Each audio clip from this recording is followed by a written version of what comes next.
Hi hello welcome to my travel blog with home tour. ಇದು ಒಂದು ನಮ್ಮ ಚಿಕ್ಕಮ್ಮನ ಮನೆಯ ಹೋಮ್ ಟೂರ್. ನಾನು ಸೊರಬದಲ್ಲಿ ಇರೋದು ನಮ್ಮ ಚಿಕ್ಕಮ್ಮನ ಮನೆ. ನೋಡಿ ಎಂಟ್ರೆನ್ಸಲ್ಲಿ ಈ ಥರ ಬರುತ್ತೆ ನಮ್ಮ ಚಿಕ್ಕಮ್ಮನ ಮನೆ. ಪ್ರಾಪರ್ ಸೊರಬದಲ್ಲೇ ಇರೋದವರು. ಸೊರಬದಲ್ಲೇ ಇರೋ ಮನೆ ಇದು. ಒಂದು ಡಬಲ್ ಪೋರ್ಷನ್ ಮನೆ ಇದು. ಮೇಲೆ 2 ಪೋರ್ಷನ್ ಇದೆ, ಕೆಳಗೆ 2 ಪೋರ್ಷನ್. ಮೇಲೆ 2 ಪೋರ್ಷನ್ ಬಾಡಿಗೆ ಕೊಟ್ಟಿದ್ದಾರೆ. ಕೆಳಗಡೆ ಪೋರ್ಷನಲ್ಲಿ ಇವರಿದ್ದಾರೆ ನಮ್ಮ ಚಿಕ್ಕಮ್ಮ ಫ್ಯಾಮಿಲಿ ಜೊತೆಗೆ ಇನ್ನೊಂದು ಅವ್ರದ್ದು ಭಾವನ ಫ್ಯಾಮಿಲಿ. 2 ಫ್ಯಾಮಿಲಿ, ಒಟ್ಟು 2 ಫ್ಯಾಮಿಲಿ ಇದೆ ಈ ಮನೇಲಿ. ನೋಡಿ, ಇದು ಅವ್ರದ್ದು ಕಿರಾಣಿ ಸ್ಟೋರ್ ಇರೋದ್ರಿಂದ ಇಡೀ ಸೊರಬದಲ್ಲೇ ತುಂಬ ಫೇಮಸ್ ಕಿರಾಣಿ ಸ್ಟೋರು. ಅವರು ಕಿರಾಣಿ ಸ್ಟೋರಲ್ಲಿ ಏನೇ ವೇಸ್ಟೇಜ್ ಬಂದರೂ ವೇಸ್ಟ್ ಮಾಡೋದಿಲ್ಲ. ನೋಡಿ, ಇದು ಕರ್ಪೂರದ ಡಬ್ಬಿಗಳಂತೆ. ನನಗಂತೂ ತುಂಬ ಇಷ್ಟ ಆಯಿತು. ಕರ್ಪೂರದ ಡಬ್ಬಿಗಳಾಗಿರೋದ್ರಿಂದ ಗಿಡಗಳಿಗೆ ಹುಳುಗಳು ಬರೋದಿಲ್ಲ. ಕರ್ಪೂರದ ಡಬ್ಬಿಗಳನ್ನು ಬೇರೆ ಯಾವುದೇ ವಸ್ತುಗಳನ್ನು ಸ್ಟೋರ್ ಮಾಡಿ ಇಟ್ಕೊಳ್ಳೋದಕ್ಕಾಗೋದಿಲ್ಲ, ಅದು ತುಂಬ ಸ್ಮೆಲ್ಲು. ಹಾಗಾಗಿ ಕರ್ಪೂರದ ಡಬ್ಬಿಗಳಲ್ಲಿ ನಮ್ಮ ಚಿಕ್ಕಮ್ಮ ಎಲ್ಲ ನೀರು ಸೋನೆ ಗಿಡಗಳನ್ನು ಹಾಕಿಟ್ಟಿದ್ದಾಳೆ. ತುಂಬ ಚೆನ್ನಾಗಿ ಬಂದಿದೆ ಗಿಡಗಳು. ಹಾಕಿಟ್ಟು ತುಂಬ ದಿನ ಆಗಿಲ್ಲ, ಆದರೆ ತುಂಬ ಚೆನ್ನಾಗಿ ಬಂದಿದ್ದಾವೆ ಅಂತ ಹೇಳ್ತಾಯಿದ್ಲು. ನೋಡಿ, ಕಿರಾಣಿ ಸ್ಟೋರಲ್ಲಿ ಬರೋ ಎಲ್ಲ ಪಾಕೆಟ್ಸನ್ನೇ ಯೂಸ್ ಮಾಡಿ, ಪಾಟ್ಗಳನ್ನು ಯೂಸ್ ಮಾಡಿ ಎಲ್ಲ ಥರದ ಗಿಡಗಳನ್ನು, ಅವರಿಗೆ ತುಂಬ ಜಾಗ ಇಲ್ಲ ಮನೆ ಹಿಂದೆ ಕೆಳಗೆ, ಆದ್ದರಿಂದ ಎಲ್ಲ ಪಾಟಲ್ಲಿ ಹಾಕಿಟ್ಕೊಂಡಿದ್ದಾಳೆ. ಹಿಂದ್ಗಡೆ ಸ್ವಲ್ಪ ಜಾಗ ಇದ್ದರೂ ಪಕ್ಕದ ಬೇರೆ ಒಂದು ಸೈಡ್ ಖಾಲಿ ಇರೋದು, ಅಲ್ಲಿ ಹಾಕ್ಕೊಂಡಿದ್ದಾರೆ. ಆದರೆ ಬೇಕಾದ ಗಿಡಗಳನ್ನು ಹೆಚ್ಚಾಗಿ ಪಾಕೆಟಲ್ಲೇ ಹಾಕಿಟ್ಕೊಂಡಿದ್ದಾಳೆ. ನೋಡಿ, ಅರಿಶಿನ ಪುಡಿ ಪಾಕೆಟ್ ಅಂತೆ, ತುಂಬ ಪಾಕೆಟ್ಗಳು. ಎದುರುಗಡೆ ಮಾತ್ರ ಒಂದು ಸ್ವಲ್ಪ ಪಾಟ್ಗಳಲ್ಲಿ ಈ ಥರ ಎಲ್ಲ ಗಿಡಗಳನ್ನು ಹಾಕಿದ್ದಾರೆ. ತುಂಬ ಚೆನ್ನಾಗಿ ಬಂದಿದೆ ಗಿಡಗಳು. ನೋಡಿ ಗಿಡಗಳು ಹೇಗಿದೆ ಅಂತ.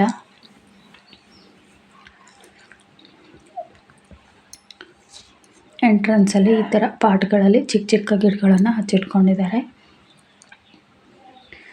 ನೋಡಿ, ಇದು ನಮ್ಮ ಚಿಕ್ಕಮ್ಮನ ಮನೆಯ ಎಂಟ್ರೆನ್ಸು. ಅವ್ರದ್ದು ಕಿರಾಣಿ ಸ್ಟೋರ್ ಇರೋದ್ರಿಂದ ಜಾಸ್ತಿ ಲಗೇಜ್ ಇರುತ್ತೆ. ಯಾವಾಗಲೂ ಎಲ್ಲ ಐಟಮ್ಸನ್ನು ಮನೆಯಲ್ಲೇ ಪ್ಯಾಕಿಂಗ್ kg 2 kg ಈ ಥರ ಪ್ಯಾಕಿಂಗ್ ಮಾಡಿಕೊಡೋದ್ರಿಂದ ತುಂಬ ಐಟಮ್ಸ್ ಇರುತ್ತೆ. ಇದು ನಮ್ಮ ಚಿಕ್ಕಮ್ಮನ ಮನೆ ಎಂಟ್ರೆನ್ಸಲ್ಲಿರೋ ಎಲ್ಲ ಗಡಿಯಾರ, ಎಲ್ಲ ಶೋ ಪೀಸ್ಗಳನ್ನೆಲ್ಲ ನನ್ನ ಮಗಳು ವಿಡಿಯೋ ಮಾಡಿಟ್ಟಿದ್ದಾಳೆ.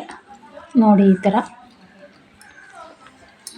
ಇದು ಕೀ ಸಿಕ್ಸೋದು, ಬಿದಿರು ಕಟ್ಟಿದ್ದು ತುಂಬ ಚೆನ್ನಾಗಿತ್ತು. ನೋಡಿ, ಈ ಥರ ಲಗೇಜು ಎಲ್ಲ ಕಿರಾಣಿ ಸ್ಟೋರ್ ಇರೋದ್ರಿಂದ. ನೋಡಿ, ಇದು ಕೆಳಗಡೆ 1 ಪೋರ್ಷನ್ ಮನೆ. ಈ ಕಡೆ ಪೋರ್ಷನಲ್ಲೇ ಕಿಚನ್ನು ಎಲ್ಲ ಯೂಸ್ ಮಾಡ್ಕೊಂಡಿದ್ದಾರೆ.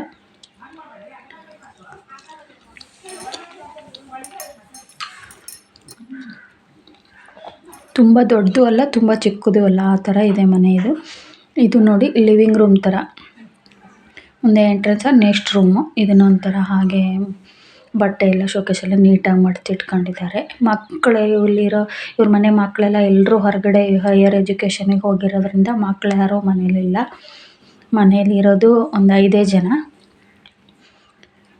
ನೋಡಿ, ದೇವ್ರ ಕೋಣೆ. ನನಗಂತೂ ಈ ದೇವ್ರ ಕೋಣೆಗೆ ಹಾಕಿರೋ ಟೈಲ್ಸು ತುಂಬ ಇಷ್ಟ ಆಯಿತು. ಇದ್ರ ಹೆಸರೇನು ಅಂತ ಕೇಳಿದೆ, ನಮ್ಮ ಚಿಕ್ಕಮ್ಮಗೂ ನೆನಪಿರಲಿಲ್ಲ. ಆದರೆ ಮಾತ್ರ ರಂಗೋಲಿ ಹಾಕಿದರೆ ಮಾತ್ರ ಈ ಟೈಲ್ಸ್ ಮೇಲೆ ತುಂಬ ಚೆನ್ನಾಗಿ ಕಾಣಿಸುತ್ತೆ. ನಂಗೆ ಮಾತ್ರ ತುಂಬ ಇಷ್ಟ ಆಯಿತು. ನೋಡಿ, ದೇವ್ರ ಕೋಣೆ ಅತಿ ದೊಡ್ಡದಾಗೂ ಇಲ್ಲ, ಏನಿಲ್ಲ.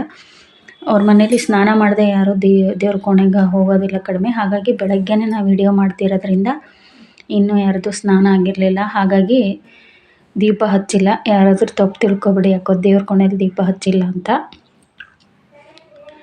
ನೋಡಿ, ದೇವ್ರ ತಲೆ ಮೇಲಿಟ್ಟು ತೆಂಗಿನಕಾಯಿ ಸಸಿ ಆಗಿದೆ. ನೋಡಿ, ಕಿಚನಲ್ಲಿ ನನ್ನ ಮಕ್ಕಳಿಗೆಲ್ಲ ನಮ್ಮ ಚಿಕ್ಕಮ್ಮ ದೋಸೆ ಹೊಯ್ದು ಕೊಡ್ತಾಯಿದ್ಲು. ಡೈನಿಂಗ್ ಟೇಬಲ್ ಅಂತೂ 4 ಚೇರಿಂದು ತುಂಬ ಚೆನ್ನಾಗಿದೆ. ಚಿಕ್ಕಮ್ಮನ ಮನೆ ಕಿಚನು ತುಂಬ ದೊಡ್ಡದಾಗಿದೆ, ಓಪನ್ ಕಿಚನ್ ಥರ. ಅಲ್ಲೇ ಡೈನಿಂಗ್ ಟೇಬಲು, ಅಲ್ಲೇ ಕಿಚನ್ನು. ಡೈನಿಂಗ್ ಏರಿಯಾ ಬೇರೆ, ಕಿಚನ್ ಬೇರೆ, ಆ ಥರ ಇಲ್ಲ. ಇದು ಹಿಂದ್ಗಡೆ ಈ ಪೋರ್ಷನಲ್ಲಿ ಬಾತ್ರೂಮನ್ನು ಇನ್ನೂ ಓಪನ್ ಮಾಡಿಲ್ಲ, ಬಾತ್ರೂಮನ್ನು ಕಟ್ಟಿಲ್ಲ. ಹಾಗೆ ಈ ಕಡೆ ಒಂದು ಸಿಂಕು, ಅದನ್ನೇ ರೊಟ್ಟಿ ಮಾಡೋಕ್ಕೆ ಉಪಯೋಗಿಸ್ಕೊಂಡಿದ್ದಾರೆ. ಇನ್ನೊಂದು ಪೋರ್ಷನಲ್ಲಿ ಬಾತ್ರೂಮ್ ಓಪನ್ ಮಾಡ್ಕೊಂಡಿದ್ದಾರೆ. ನೋಡಿ, ಈ ಕಡೆ ಇದು ನಮ್ಮ ಚಿಕ್ಕಮ್ಮ ಯೂಸ್ ಮಾಡ್ಕೊಳ್ಳೋ ಪೋರ್ಷನ್ ಇದು. ಈ ಕಡೆ ನೋಡಿ, ಇದು ನಮ್ಮ ಚಿಕ್ಕಮ್ಮ ಇರೋ ಪೋರ್ಷನು. ಈ ಕಡೆ ಎಲ್ಲ ಒಂದು ಸಿಂಗಲ್ ಬೆಡ್ ಹಾಕಿದ್ದಾರೆ ಲಿವಿಂಗ್ ಏರಿಯಾದಲ್ಲಿ. ಇದು ನಮ್ಮ ಚಿಕ್ಕಮ್ಮನ ಬೆಡ್ರೂಮು. ರೂಮು ಸ್ವಲ್ಪ ಚಿಕ್ಕದಾಗಿದ್ದಾವೆ, ಹಾಗಾಗಿ ಅಲ್ಲೆಲ್ಲ ಅಲ್ಮೇರ ಎಲ್ಲ ಇಟ್ಕೊಳಕ್ಕೆ ಬರೋದಿಲ್ಲ. ಎಲ್ಲ ಸ್ಲೈಡ್ ವಾರ್ಡ್ರೋಬ್ ಮಾಡಿದ್ದಾರೆ. ನೋಡಿ, ಇದು ಶೋಕೇಸಲ್ಲಿ ನಮ್ಮ ಚಿಕ್ಕಮ್ಮನ ಮಗಳು ಎಲ್ಲ ಶೋ ಪೀಸ್ಗಳಿಗೂ ಈ ಥರ ಹಳ್ಳಿ ಸ್ಟೈಲಲ್ಲಿ ಪೇಂಟ್ ಮಾಡಿರ್ತಾವೆ ನೋಡ್ರಿ. ಒನಕೆ, ಒಲೆ, ಬೀಸೆಕಲ್ಲು, ಹಾಗೆ ಗಣಿಗೆ. ಮದುವೆ ಟೈಮ್ನಲ್ಲಿ ನಾವು ಅಕ್ಕಿ ತುಂಬಿರ್ತೀವಲ್ಲ ಗಣಿಗೆ, ಅವೆಲ್ಲದಕ್ಕೂ ಈ ಥರ ಹಳ್ಳಿ ಸ್ಟೈಲ್ ಟ್ರೆಡಿಷ್ನಲ್ ಆಗಿ ಎಲ್ಲ ಆರ್ಟ್ ಮಾಡಿದ್ದಾಳೆ. ಎಷ್ಟು ಚೆನ್ನಾಗಿ ಡ್ರಾಯಿಂಗ್ ಮಾಡಿದ್ದಾಳೆ ನೋಡ್ರಿ. ಈ ಥರ ಗಣಿಗೆ ಅಂತೀವಿ. ಈ ಥರ ಇದು ಹುಂಡಿ, ದುಡ್ಡು ಕೂಡಿಡ್ಲಿಕ್ಕೆ ಹುಂಡಿ ಬಳಸ್ತೀವಲ್ಲ ಆ ಥರದ್ದು ಮಣ್ಣಿಂದು ಅದು. ಇದು ಅರಿಶಿನ ಕುಂಕುಮದ್ದು. ಇದು ನೋಡಿ ಲಟ್ಟಣಿಗೆ ಮಣೆ ಎಷ್ಟು ಚೆನ್ನಾಗಿದ್ದಾವೆ ಸಣ್ಣ ಶೋಗಳು. ಈ ಗೊಂಬೆಗಳಂತೂ ನಂಗೆ ತುಂಬ ಇಷ್ಟ ಆಯಿತು. ಎಲ್ಲೋ ಟೂರ್ ಹೋದಲ್ಲಿ ತಂದಿದ್ಲಂತೆ ಅಜ್ಜ ಅಜ್ಜಿ ಥರದ ಗೊಂಬೆ. ನಂಗೆ ತುಂಬ ಇಷ್ಟ ಆಯ್ತು ಈ ಗೊಂಬೆ. ನನ್ನ ಮಕ್ಕಳಂತೂ ಬರೀ ತೆಗೆದು ನೋಡ್ತಾಯಿದ್ರು. ಮಣ್ಣಿಂದು ಹಾಳಾಗುತ್ತೆ ಅಂತ ಬೈತಾಯಿದ್ದೆ. ಇದು ನೋಡು ದೀಪದ ಕಂಬ, ಹಳೆ ಕಾಲದ ದೀಪದ ಕಂಬ ನೋಡಿ. ಮಣ್ಣಿನ ಮಡಿಕೆ ಎಲ್ಲವಕ್ಕೂ ಸಹ ಪೇಂಟ್ ಮಾಡಿಟ್ಟಿದ್ದಾಳೆ. ಅವಳು BAMS ಓದಿ ಮುಗಿದು 1-2 ತಿಂಗಳು ರಜೆ ಇತ್ತು. ಆ ರಜದಲ್ಲಿ ಎಲ್ಲ ಈ ವಸ್ತುಗಳಿಗೂ ಪೇಂಟ್ ನೋಡಿ. ಇವು ಗಣಿಗೆ ಅಂತೀವಿ ನಾವು, ಬಿದಿರಿಂದ ಮಾಡಿದ್ದು. ಅವಕ್ಕೂ ಸಹ ಹಳ್ಳಿ ಸ್ಟೈಲಲ್ಲಿ ಪೇಂಟ್ ಮಾಡಿಟ್ಟಿದ್ದಾಳೆ. ಎಲ್ಲ ಶೋ ಪೀಸ್ಗಳಿಗೂ ಡ್ರಾಯಿಂಗ್ ಮಾಡಿ ಎಲ್ಲ ಚೆನ್ನಾಗಿ ಅವಕ್ಕೆಲ್ಲ ಪೇಂಟ್ ಮಾಡಿ ನೀಟಾಗಿ ನೋಡಿ. ಬಳೆಗಳನ್ನು ಎಷ್ಟು ಚೆನ್ನಾಗಿ ನೀಟಾಗಿ ಹೊಂದಿಸಿಟ್ಟಿದ್ದಾಳೆ. ನಾವಾದರೆ ಅಲ್ಲೊಂದು ಇಲ್ಲೊಂದು ಒಗೆದ್ಬಿಡ್ತೀವಿ. ಎಲ್ಲ ನೀಟಾಗಿ ಅವ್ರ ಅಮ್ಮನ ಬಳೆಗಳನ್ನೆಲ್ಲ ಹೊಂದಿಸಿಟ್ಟಿದ್ದಾಳೆ. ಈ ಥರ ರಾಜ್ಯದಲ್ಲಿ ಎಲ್ಲ ಬರೀ ನೋಡಿ ವೇಸ್ಟ್ ಆದ ಅಂಗಡಿ, ಕಿರಾಣಿ ಸ್ಟೋರ್ ಇರೋದ್ರಿಂದ ಅಂಗಡಿಯಲ್ಲಿ ವೇಸ್ಟ್ ಮುರಿದಿರೋ ಮೇಣದ ಬತ್ತಿಗಳನ್ನೆಲ್ಲ ತಂದಿಟ್ಟಿದ್ರಂತೆ. ಅವನ್ನೆಲ್ಲ ಈ ಥರ ಕಲರ್ಸ್ ಹಾಕಿ ಗಾಜಿನ ಬೌಲ್ಗಳಿಗೆಲ್ಲ ಹಾಕಿ ಈ ಥರ ಮೇಣದ ಬತ್ತಿಯನ್ನು ಮಾಡಿಟ್ಟಿದ್ದಾಳೆ ನೋಡಿ. ಈ ಥರ ಗ್ಲಾಸ್ ಬಾಟಲಿಗೆಲ್ಲ ಪೇಂಟಿಂಗ್ ಮಾಡಿದ್ದಾಳೆ ಟೆಡ್ಡಿ ಬೇರ್ ಥರ ನೋಡಿ.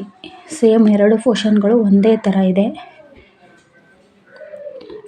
ಈ ಕಡೆ ಬೆಡ್ ಎಲ್ಲ ಒಂದೇ ಥರ, ಯಾವುದರ ಬೇರೆ ಬೇರೆ ಥರ ಇಲ್ಲ, ಎಲ್ಲ ಒಂದೇ ಥರ ಇದೆ 2 ಮನೆಗಳು ನೋಡಿ. ಈ ಥರ ಮಣ್ಣಿನ ಮಡಿಕೆಗಳೆಲ್ಲ ಎಷ್ಟು ಚೆನ್ನಾಗಿ ಪೇಂಟ್ ಮಾಡಿಟ್ಟಿದ್ದಾಳೆ ನೋಡಿ. ಇದು ನಮ್ಮ ಚಿಕ್ಕಮ್ಮನ ಫ್ಯಾಮಿಲಿ ಫೋಟೋ. ಒಬ್ಬ ಮಗ ಒಬ್ಬ ಮಗಳು ನೋಡಿ. ನಮ್ಮ ಚಿಕ್ಕಮ್ಮನ ಮನೆ ಹೇಗಿದೆ ಅಂತ ಹೇಳಿ ಲೈಕ್ ಮಾಡಿ, ಶೇರ್ ಮಾಡಿ, ಕಮೆಂಟ್ ಮಾಡಿ. Thank you for watching. Bye.